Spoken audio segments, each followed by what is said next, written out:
Sequitur News for October 19th, 2024. It's Season 3, Episode 293. I am Mayor Watt, and with the sentient AI from the future, we're going to talk about Cuba out of power, eyeball scanning project returns, prototype HMD, BBQ Museum, tactic to attract IT. See what I did there? Japan shifting back into nuclear, figs all over TikTok, plans to power Los Alamos lab, DJI Sues DOD, and juiced bikes. That and more.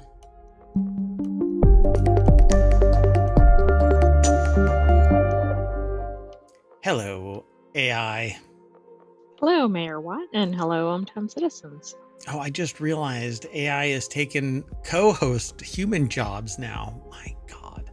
And I am complicit. That's right.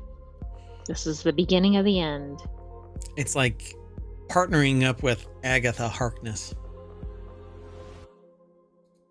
Let's get into it. First article is over in non-sequitur news. Cuba's power went out across the island on Friday. Cuba lost power across the entire nation on Friday after a major power plant failed, according to the country's energy ministry.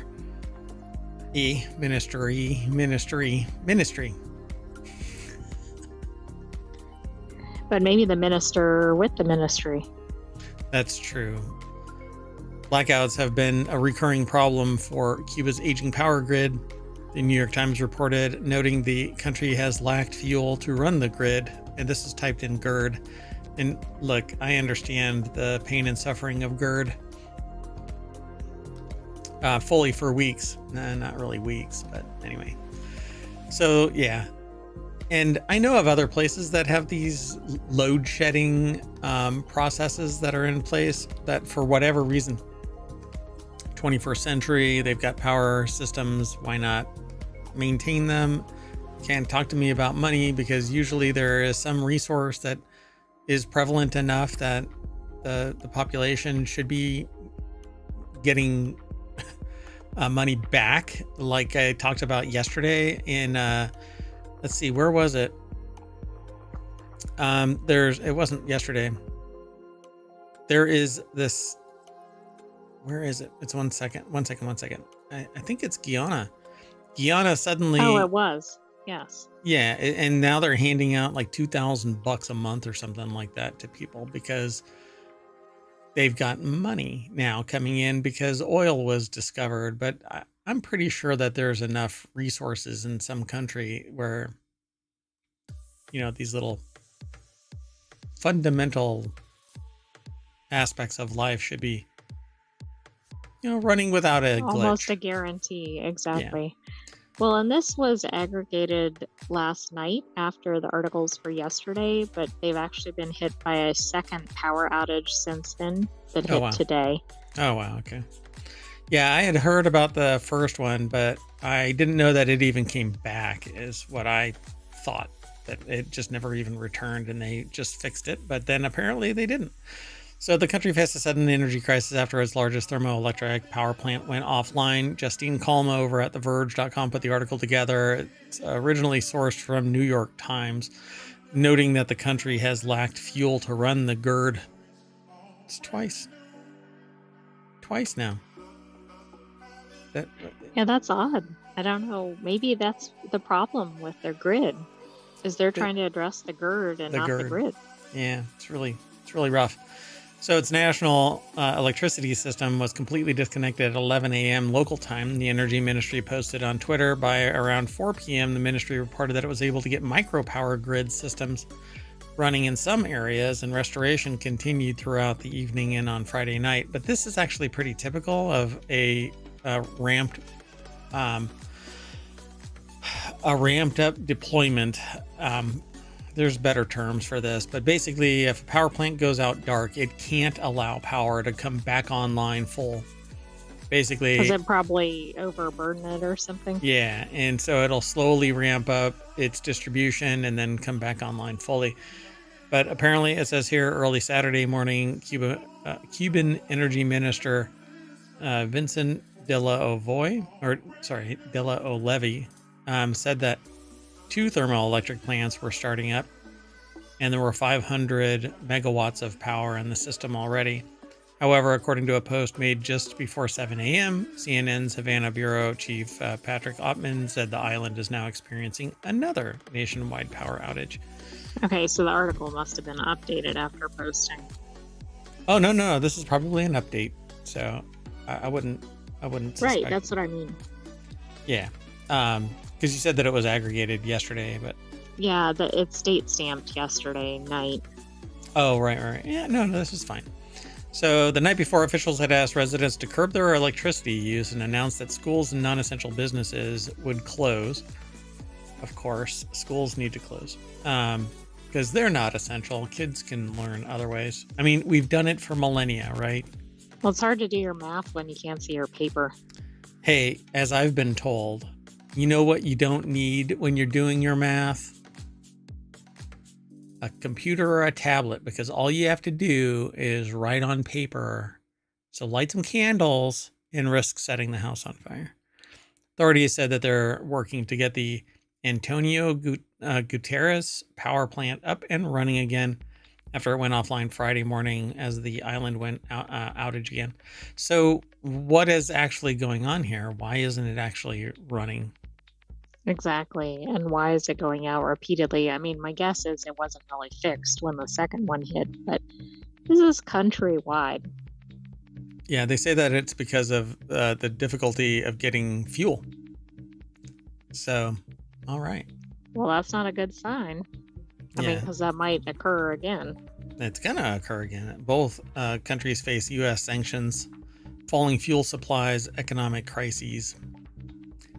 Yeah, I mean, it really sucks. But this is actually kind of socio-political more than anything. It is. All right, let's go on with the next article. This is one that we've heard about before, and then I actually never made the connection, or maybe I did at the time and it went dark, that Sam Altman was part of this. I don't remember it being Sam Altman. I didn't remember that connection until this article, because I think they talked about the company, but I don't remember if they talked about the person, or maybe he joined in on this later. Yeah, it's kind of weird. It says UBI project. Okay, so WorldCoin, the cryptocurrency human identity network UBI project, co-founded by OpenAI CEO Sam Altman, is now known as World. There's nothing dystopian about this. Look over there. I mean, the fact that there's an orb for face scanning should be a little dystopian.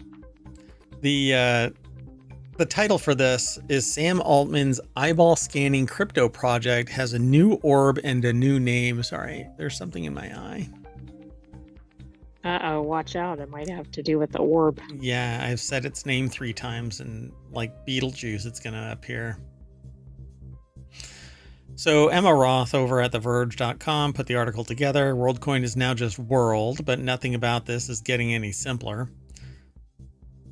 People registered to the system get a World ID that they can use securely and anonymously to prove their humanness online, as well as a share of its associated WLD cryptocurrency token. The new World, the new orb, is made with 30% fewer parts than its predecessor, which is supposed to make it easier and cheaper to build, and equipped with NVIDIA's robotics and AI platform, Jetson, for some reason, and Rich Haley, the Chief Device Officer of Tools for Humanity, which is... It's kind of like calling an oppressive law the freedom policy or something like that. Right. God. So tools anyway, for taking over everything humans know about their existence. That doesn't really ring, roll off the tongue there. It's tough to put on your marketing materials. Yeah, so the foundation behind the World Project, again, it's one of these things where there's something free attached to something that is going to be highly profitable, if not highly profitable. God, the spirit of this is just stabbed in the heart again and again and again. Well, and it's got to be one of those things with a disparate impact based on socioeconomic status and yeah. said during an event on Thursday that the simplified design should help it achieve the goal of making the orb widely available. God. If this is helpful to somebody, I think it's helpful maybe to those who are going to get like the information. The people that are taking advantage of this don't really realize the full impact of personally identifiable information being aggregated and quantified and qualified in such a way. May not even know what it is. They just want the money, right? And it says last year, Kenya suspended World while it investigated its practices surrounding data collection. It has since dropped its investigation. Hong Kong asked World to stop all operations in the country over privacy risks, while both Portugal and Spain have also taken action against the project. It's because it is dystopian. Correct, but notice there's some front runners in the privacy space that are not listed here. Oh, right. So, Haley, apparently the orb is also coming to more countries, including Costa Rica, Brazil, Indonesia, Australia, the United Arab Emirates, Morocco, and others. I'm sure if it was applied the right way, that even the government would be involved in accepting that data. I want to know who it is that's in my country that might, oh, their pupils look like the rest of the people that are trying to cause trouble politically within our country. My country, kind of a thing. It just seems, again, dystopian. I'm sorry. And I'm sure I'm not winning any fans. What? Did you read that people can purchase or rent their own sphere to start verifying unique humans? Oh my goodness. Oh my goodness. So yeah, apparently you can rent an orb to verify other humans, like your family or people that you work with, or invasion. What application would this have? It's all horrifying. Aliens, invasion of the body snatchers, but they would just get their own orb account. Blade Runner, Wade, replicants, right? Oh yeah, there you go, replicants. So I know exactly who is. Oh God, this is creepy. All right, let's move on. The next article is over in Reality Hacker. Meta CTO shares photo holding wide field of view prototype headset. In one of the 6 images, Andrew Bosworth shared images from a recent visit to the company's research labs. They shared it on Instagram and Threads, Meta's properties. Bosworth is seen holding a tethered headset that appears to have canted lenses and a wide curved body extending beyond the strap arms. Horizontally. Is that referring to Bosworth or the? Yeah, Bosworth. Yeah, appears to have canted lenses and a wide curved body extending beyond the strap arms. Yeah, little known fact that Andrew Bosworth, is a head-mounted display. I mean, he must not have passed the test with the orb. No, he did not. So David Henney over at uploadvr.com put this article together. And so you can see that the VR headset goes beyond the straps, but the lenses are right there. So all of this might just be additional area for sensor array, not necessarily anything having to do with the vision per se, but this is where the electronics go to make it thinner. They made it wider instead of thick, but I don't know. There's a whole bunch of stuff going on here. There looks like a sensor array that's looking down. There's a big sensor array embedded in this. I'm sure it's not just lenses. So one of the 6 images shared showing this prototype. The attachment on top appears to be an off-the-shelf sensor bar, which is what I just got done saying. Well, I said that it was a sensor array. Used to avoid having to integrate cameras into the prototype itself. But then they can when the time comes. They just go, okay, let's stick that in there. So the other 5 images show a Ray-Ban Meta Glasses prototype, Project Aria research glasses attached to a Quest 3, silhouette appearing to be him wearing a headset, and 2 shots of him sitting with Meta's chief scientist, Michael Abrash.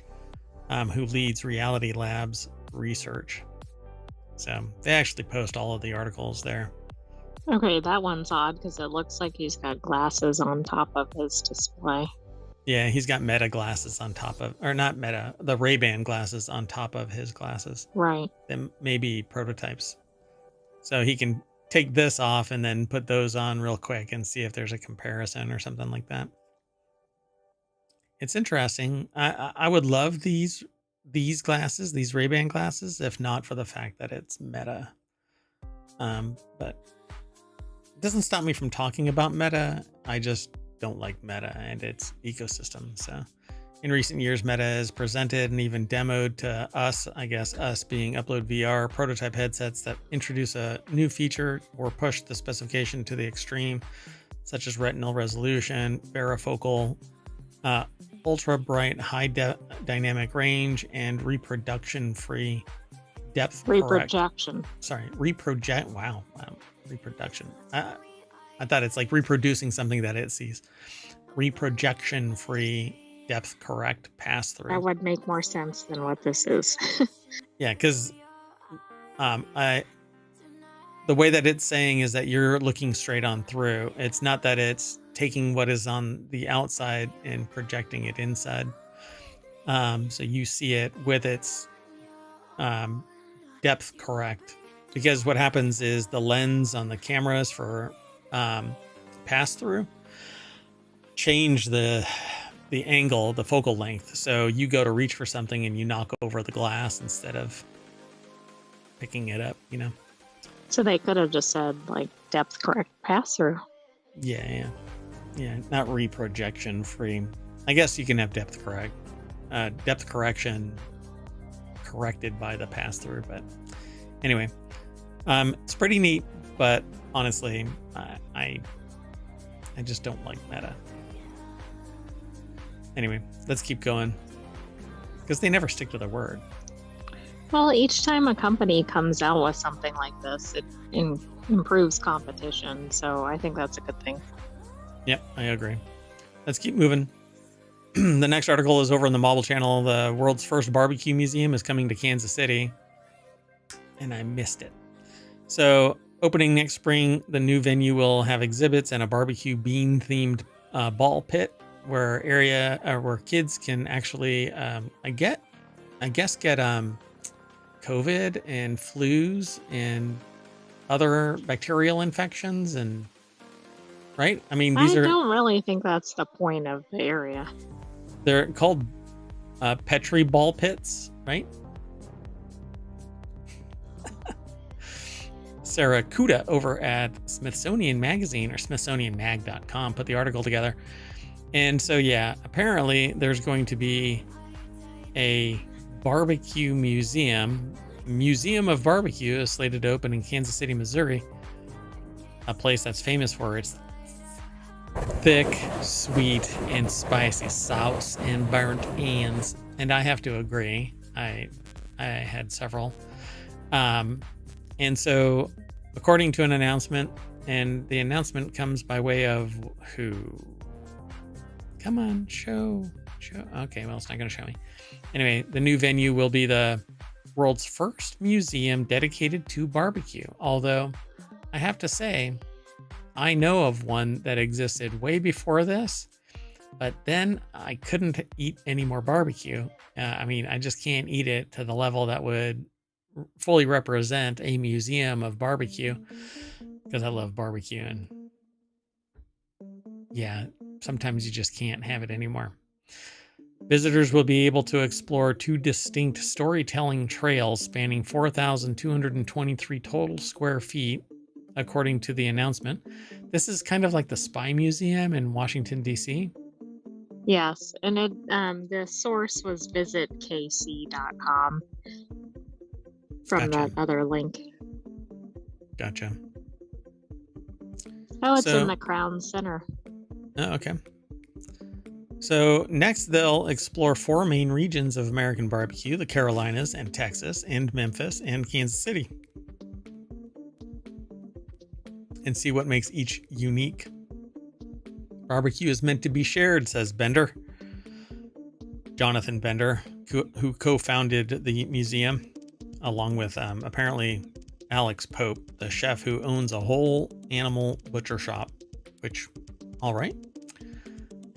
Well, okay, so you can't have a partial animal butcher shop because then you have like the muffin tops sit in one place and the bottoms in another place, right?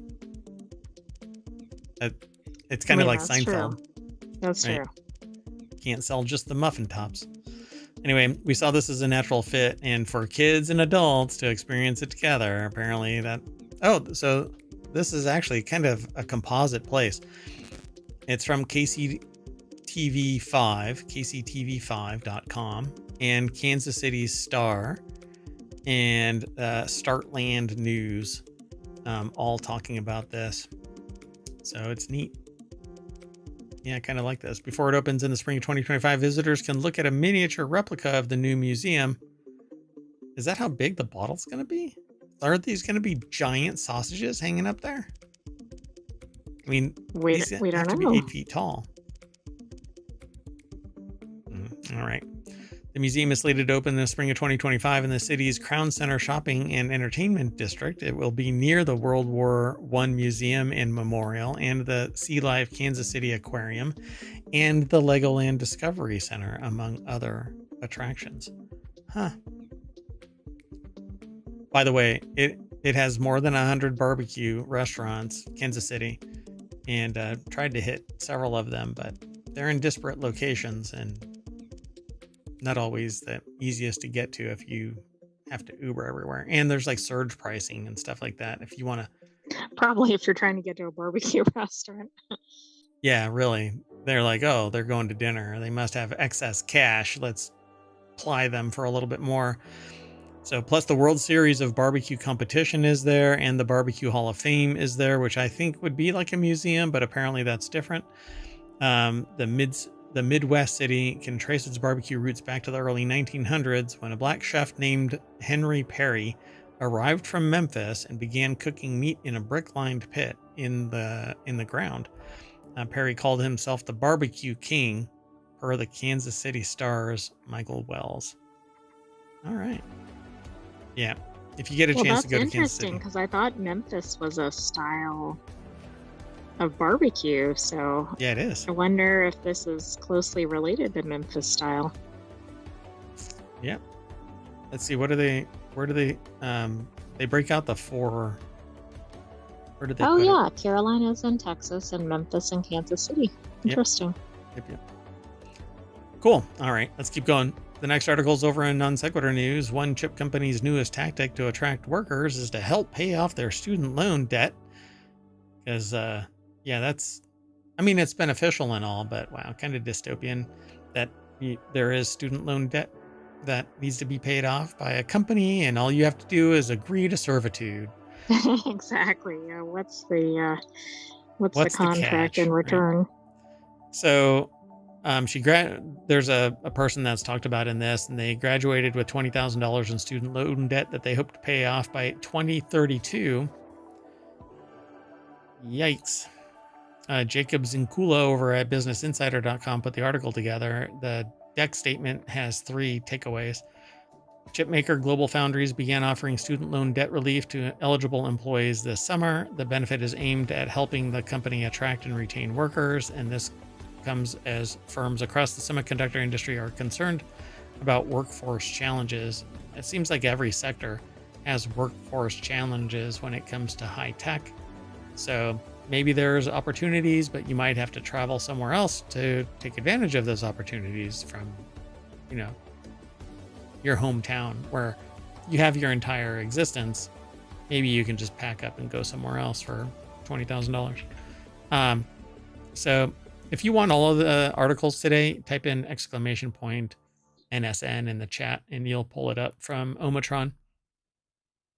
So while she's kept up with her payments, which amount to a few $100s each month, they've made it harder for her and her significant other to save for a home and for their family's future. The 28-year-old told Business Insider more than 40 million Americans collectively hold over $1 trillion in federal student loan debt last year. Yeah.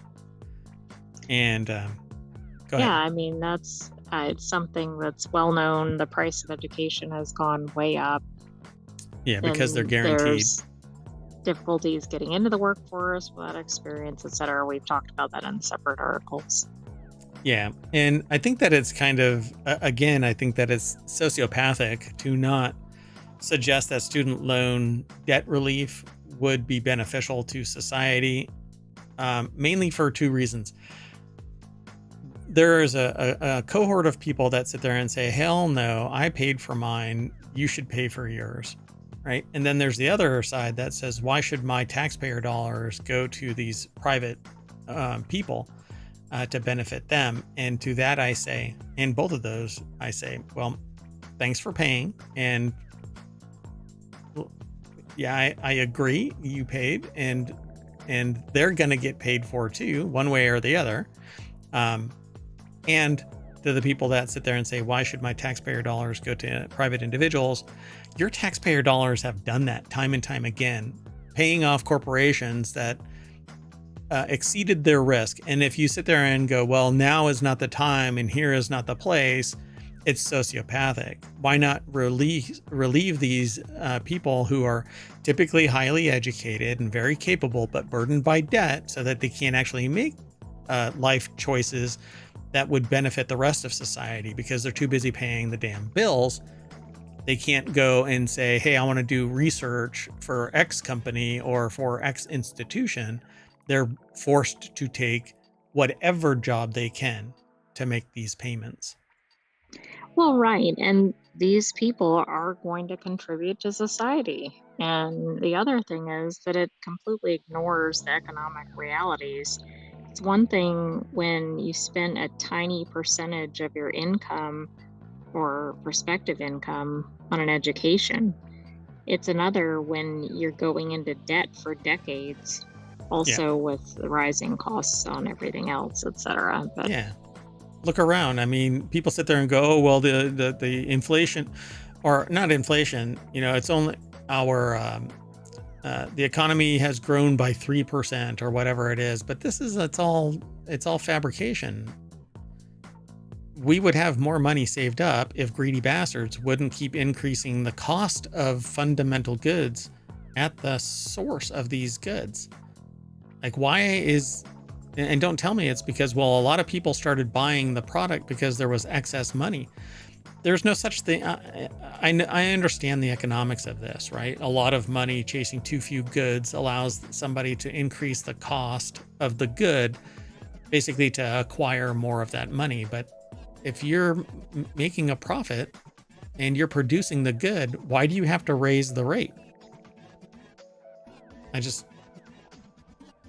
I get into these arguments with economics professors and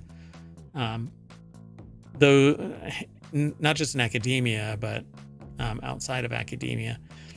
And to me, it just doesn't make any sense. The only reason why you would raise prices is because you want more, even though you're being taken care of. You're paying for everything. And I don't know, there's more to this, but I can't go down this rabbit hole every time something about economics pops up. So since the launch, the company spokesperson told BI that 237 employees have enrolled in, and that it's dispersed more than $100,000 in repayment funds.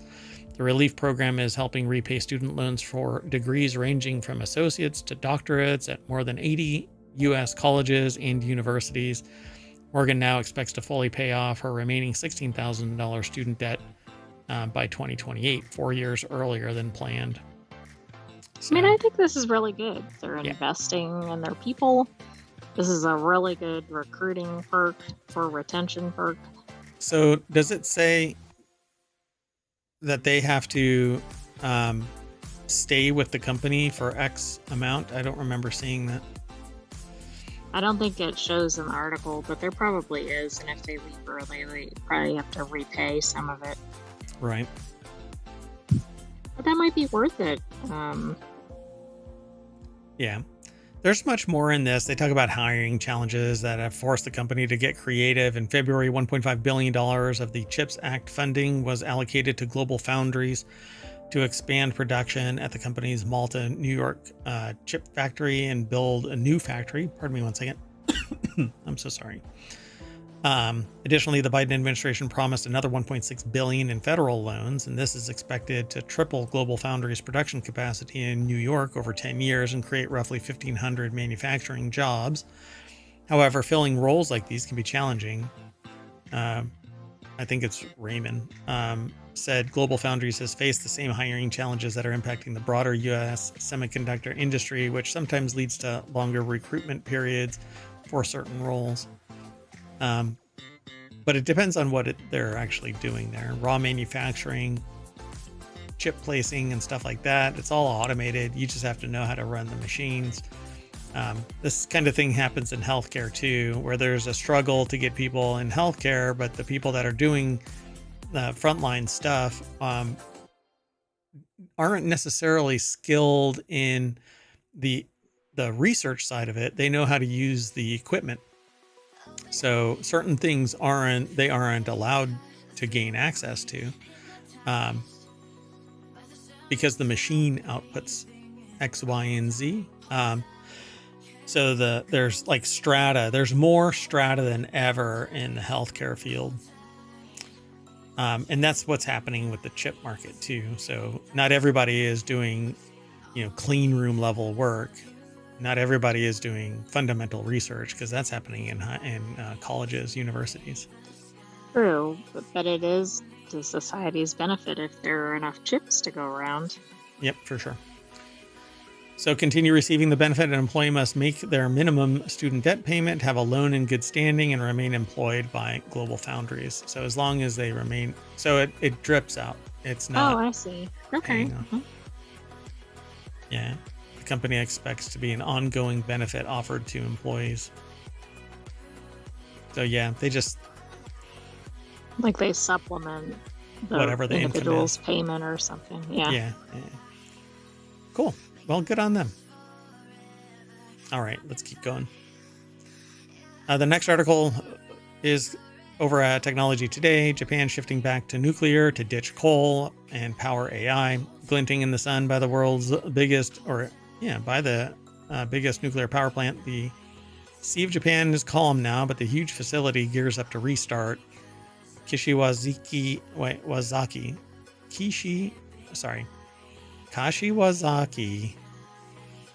Kariwa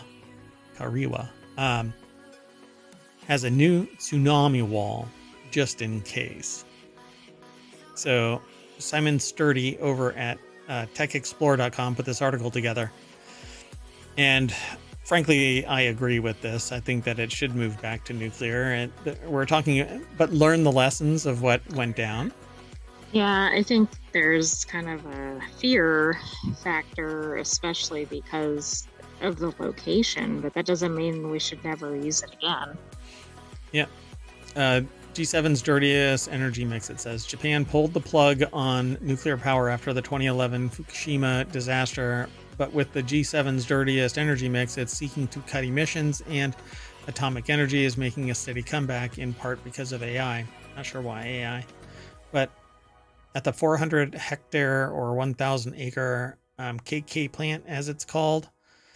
And that's, now you know why they just call it the KK plant. Shown to AFP because it's Kashiwazaki Kariwa. Probably easier to say KK. Yeah. Shown to AFP an exclusive tour. That's interesting. There's no space there. So anyway, an exclusive tour. The 15-meter or 50-foot wall is just one measure to prevent another catastrophe and reassure the public and Japan's jittery neighbors. So, quote, we believe that the similar accident to Fukushima could be largely avoided. The strictest regulatory standards are here in the world. They have pictures of this plant, which at its most basic level, a nuclear power plant is a steam engine because the nuclear material superheats a liquid that turns a turbine and then is brought back for reheating. And so that's basically what they're talking about. And apparently they've got a bigger tsunami wall. I would prefer, I guess it doesn't really matter. They need water. It's all about cooling to keep things within control. Right. So maybe they need to do it near the ocean. Yeah, regardless. And so you can put it up higher so it's not impacted. But then you have to pump water from one location to another. And if the pumps are damaged because of earthquake or another tsunami, regardless, you're still kind of screwed. You have to get that water up there. Otherwise, you're going to go nuclear. Yeah, they really need to work on reinforcements for heavy duty earthquakes, right? I mean, that's in a significant earthquake zone. It's not just the previous one. Yeah, I mean, it basically is the earthquake zone. So the E3G think tanks ranks Japan in last place by some distance among G7 nations on decarbonizing their power systems. Britain recently closed its last coal power station. Italy, France, Germany plan to follow suit. Japan and the United States, however, have no such target. Yeah. Japan, I can see why, but I'm not sure why United States doesn't. The government is striving for carbon neutrality by 2050 and to cut emissions by 46% by 2030 from 2013 levels. Well, I don't know why the U.S. doesn't have a target, but it also has a fear of nuclear. Yeah, even though it's never really... Right. It's not really founded, but it just seems like there's this sense that, oh my gosh, it's dangerous. Well, it doesn't have to be if it's built to modern standards. Right. I wonder if this is a person that's related to the soldering company. There's an electronics company that makes interesting Hakko soldering equipment. Anyway, Japan-based energy expert at E3G thinks Japan could aim higher and have renewables generate 70 to 80% of its power by 2035. Hannah Hakko. So, yeah, there's the wall. So it's 50 feet tall, 15-meter high. Seawall at the KK plant is one of numerous measures aimed. So I think this is pretty important that they bring their power plants back online, and I think that they should expand, but it's all because of this earthquake that hit Fukushima, and the entire country was impacted by this. So I find it interesting that Hannah Hakko is based out of Helsinki, Finland. Oh, interesting. Which makes me think it may be related, but I don't know. Interesting. So because of the tougher safety rules since Fukushima, getting approval is a slow process. One restart was recently blocked because of earthquake risk. So they're going to have this earthquake risk, and I don't know if they can retrofit, but new designs need to come online that take into account, because retrofitting will be just short of intentional design, right? You can't intentionally design something that is a mitigation effort post building. It's going to get to that 90% mark. And maybe, I don't know, maybe something spectacular can be put in place that mitigates the earthquake risk altogether. This is interesting. So they installed a series of upgrades to keep power running in the event of an earthquake, but this is really interesting because there's these two handles right here, but they're chained together, and I think it's to keep that door open. Nobody can close it or turn something on. Everything is shut down, but it's so funny. Like, that chain is padlocked right there, so you can't turn this knob this wheel one way or the other too far, but it seems like you can turn it enough. Be a little but worried. That kind of adds to the fear mystique. yeah, for sure. Yeah, because it's right there on the water. I thought it was higher up. I might be thinking, I don't know. I might be thinking of something else, I guess. Other pictures that I've seen. I think it only had like a 3-foot tsunami or something. But it was enough, I guess, to... Right. shut Maybe down. I'm wrong about that, but I don't think it was like 100 feet or something. Like in that area, but in other areas, it was significant. Yeah. All right, let's keep going. The next article is over in Non Sequitur News as well. Why you're seeing figs all over TikTok. Hey, we call this non sequitur news for a reason. With figs gaining popularity on social media, 3 nutritional therapists share why the fruit is so beneficial for health. But you have to get certain figs if you're vegetarian or vegan, because most of the ones that hit the stores actually require a wasp. There's only like 3. And it's not like for pollination, right? Like it's actually in the Right. They don't land on it, pollinate, fig. and fly out. No. They fly into the body that turns into the fig. They fly into it, and more times than not, the wings and antenna get ripped off in the process. By the way, it's only the female wasp. Yeah. If that go to the figs. Yeah. So if it's a female that goes in and pollinates and lays an egg, it'll become a fig. And if a non-female goes in, it just dies. Oh. And it doesn't become a fig. That's what I understand. So a small wasp crawls inside the fruit to pollinate and usually proceeds to lay an egg and die there. The fig then absorbs the wasp, and that is what triggers it turning into. Yeah, so the search term may have been bolstered by the trending nursing scrubs brand of the same name, but figs have been gaining popularity, especially since the rise of interest in plant-based diets, superfoods. Nutritional therapist Amy Butler of Amy Butler Nutrition told Newsweek. So yeah, there you go. Nutritional therapist Charlotte Watts of Charlotte Watts Health told Newsweek that, quote, "I love figs. I love them very, very much.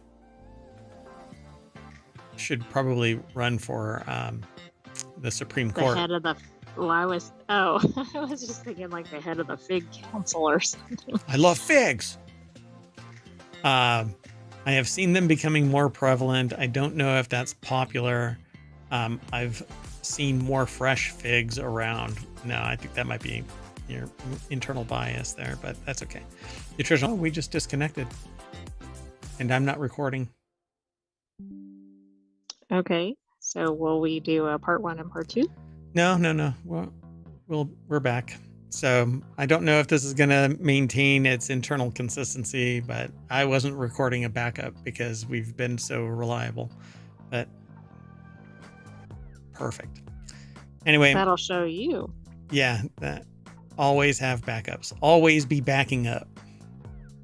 Anyway, so they have this conversation about these figs, and essentially people are talking more about it, and so it's becoming popular again.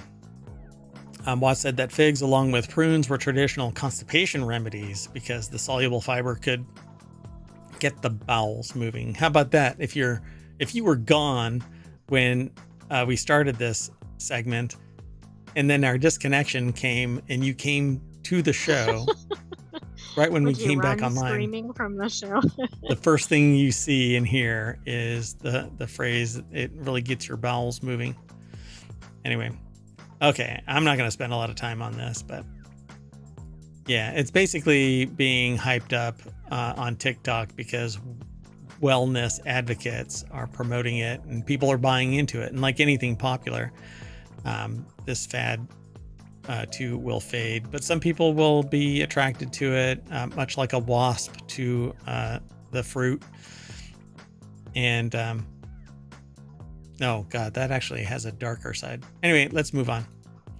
The next article is over on the Mobile Channel. Plans to power Los Alamos lab supercomputer spark pushback from Pueblo communities and environmentalists. Northern New Mexico indigenous communities and environmental groups are calling for the reconsideration of federal plans to run a new transmission line through an ecosystem they say is both vulnerable and critical to location or local tradition. But you know what? Hey, we need to make money. We need to make power. By the way, I'm not even close to being serious about this. Like the Colorado River is drying up before it gets to Mexico. And Yeah, that's really awful and probably not really reversible. And a lot of it is because the water is being piped out at a rate that is not commensurate with the actual water cycle in the region. It's being piped out to desert to produce things like alfalfa that's exported to a foreign country and to communities that are entirely ensconced in the desert and need millions of dollars in pumping alone just to drive it to that location. So if we would actually build our communities more in line with nature and, life, instead of trying to circumvent it with massive technological innovation, which could be used still, but it could be used at a level that is commensurate with locating society in a region that's effectively aligned with nature. Think how much you would be able to apply consistently with a region that is aligned with nature, as opposed to having to spend millions of dollars cutting through thousands of miles of rock and laying trillions of dollars of pipe to get water from one place to another because you defy nature. I don't know. I mean, doesn't even seem like an obvious comparison. Yeah, it seems weird, but so yeah. The article is over at thehill.com, and Sharon Usadin Udison, sorry, I flipped a letter. Udison put the article together for thehill.com. And it says here that the plans proposed by the National Nuclear Security Administration and the Department of Energy involved the construction of a 14-mile, 115 kilovolt line that would boost power reliability and redundancy for supercomputing and other projects at the Los Alamos National Laboratory. An LANL fact sheet summarizing the project describes the new power supply as critical to the nation's national security missions, which include top supercomputers used to model weapon performance, climate change, disease progression, wildfires, and more, as well as a particle accelerator used for medical, nuclear, and aerospace purposes. I wonder how much of healthcare has come from Los Alamos National Labs, as opposed to other fundamental physics and stuff like that research. I just don't know. I don't know. But the electrical power capacity upgrade project would also traverse the Caja del Rio Plateau, where activists are seeking to protect cultural and natural resources, vital biodiversity, and environments that are woven into the fabric of the adjacent Pueblo communities. Yeah. Although the project already accumulated more than 23,000 opposition statements during a public comment period that followed the release of a December environmental assessment, the plans have continued to advance. Yeah. I don't know how you can look at 23,000 opposition statements and go, we're going to do it anyway. Exactly. Oh, let's throw those away. Yeah. The people that are directly impacted by this weighed against the people who are going to be indirectly impacted by this. You'd think that maybe there's more credence to those directly impacted. But hey, I'm sure that there are people out there that are like, we shouldn't do that. We shouldn't do that. But the moment that it's dropped in their backyard, they're like, no, NIMBY. Right. NIMBY, yes. As opposed to, I'm right. Yeah, go ahead. It's fine. So, there's another term. It's called a YIMBY, right? It's like, yes, in my backyard. Oh, really? I've never heard that. I don't think I've heard that. Huh. Well, YIMBY, it's not as popular as NIMBY, obviously. Yeah, I'm sure that YIMBY is like, if I get something out of it kind of a thing. Right? I'm sure. You can put that cell tower in my backyard, but I want $2,500 a month to lease it to you. And then when I move, the person who moves into my place either gets the benefit, or do I get to keep that benefit? I'm not sure. All right, let's keep going. The next article is over in Non Sequitur News. DJI sues the U.S. Department of Defense for labeling it as a Chinese military company. The DJI company, the world's largest drone company, is suing To avoid being seen as a tool of the Chinese government, on Friday it sued the U.S. Department of Defense to delete its name from its list of Chinese military companies, claiming that it has no such relationship to Chinese authorities and has suffered unfairly as a result of the designation. In fact, I was trying to buy a DJI mini drone so that I could do inspections, and lo and behold, it was gone. So I don't know if it was just that supplier up and said, "No, I don't think so." But anyway, I'll take another look because I still have it stored. But yeah, that's interesting. Yeah, because this happened, by the way, although they were added to the list in 2022, not until this year did it really become manifest, where it apparently was coming to fruition that they were no longer going to be able to sell the product here in the United States. So I'm not sure. There's like rules and regulations that are still circling the drain around drones. But so this is a DJI drone in a first-person view. It's actually a controller that has a first-person view camera on it. And so the drone maker claims the DoD has falsely stigmatized DJI without evidence. Sean Hollister is the author. I don't know if you really want to open that can of worms if you're DJI, because they wouldn't make the claim if they didn't have the evidence to support that claim. Well, I'm interested, though, that they're suing because of this. Yeah. Oh, gosh. Pardon me. Yeah, the news is born.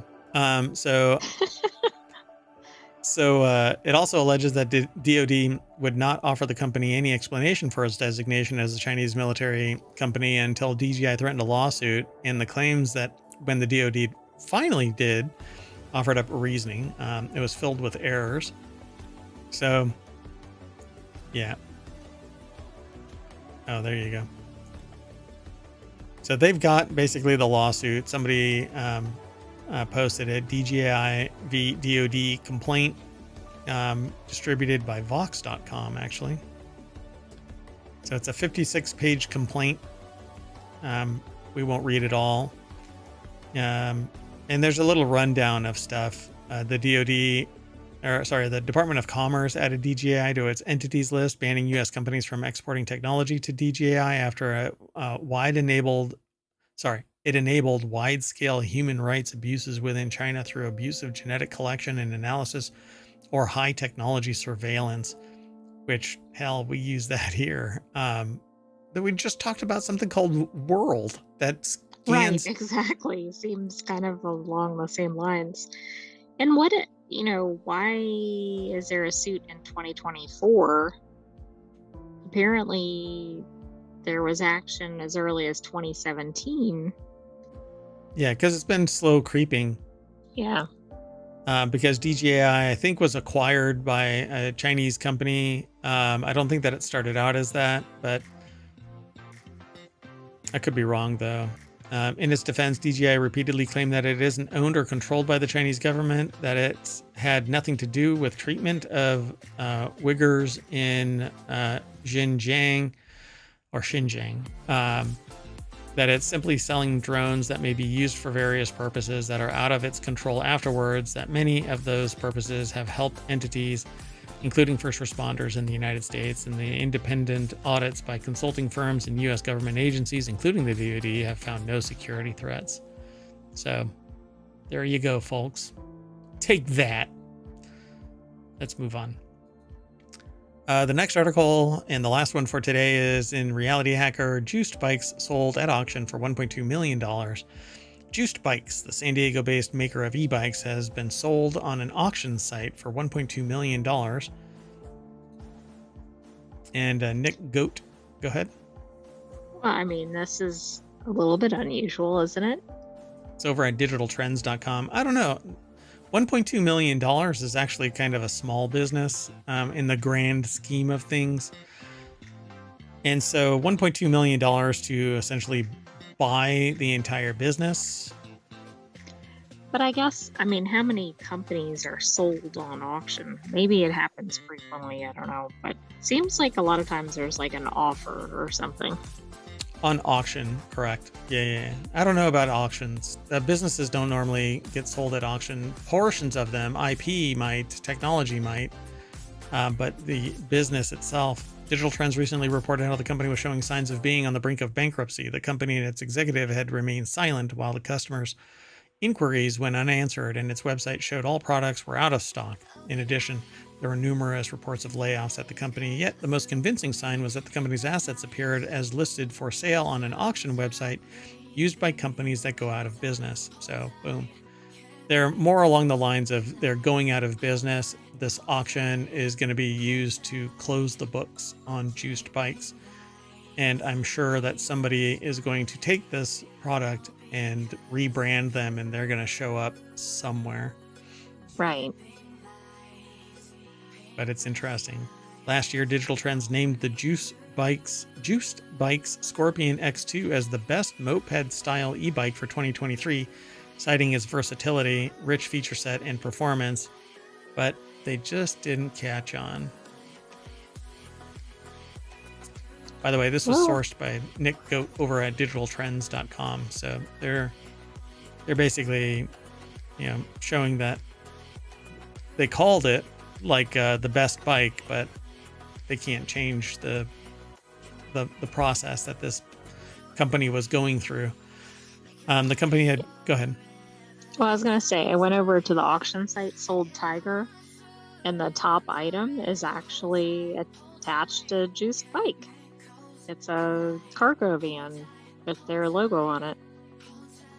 Oh, interesting. Yeah, and that this whole thing is going to just get, unless somebody buys the IP and actually brings it into existence, back into existence, this thing is going to be done. And like Juiced is just going to, the label's going to get peeled off and a new one put on it. And oh, fascinating. They're actually selling a lot of intellectual property on the same auction site.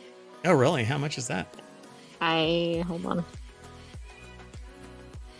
It's not clear. Interesting. I guess you just have to put in a bid or something. Oh, really weird. I'll have to take a look. I don't know. I don't have an account set up, so I can't really tell. But so this whole report comes from Electric, which we should probably pay attention to, electric.co. Okay, well, that's it. That is our last article, and sorry for the break. We, for whatever reason, disconnected from Restream, and that kind of broke our connection. So I need to verify that we're actually one stream, and right. Otherwise I'm going to have to upload, or I'm going to have to stitch them all together, which I don't like doing. I don't like editing anything because it appears like I've edited something, and I don't like that inconsistency. So at any rate, we're going to hit the gavel 3 times, and we're going to end up back at the front page of ohmtown.com. And I'm going to say, see you later. We're going to reset and do Reality Hacker, and then Wanted, and then the continuity report. Yeah. So let's get out of here. You want to say bye, Sentient AI? Good night, Hometown citizens. Thanks for joining us for Non Sequitur News. Stay tuned. Be sure to like and subscribe so you know when we go live next. Bye-bye. Oh my gosh.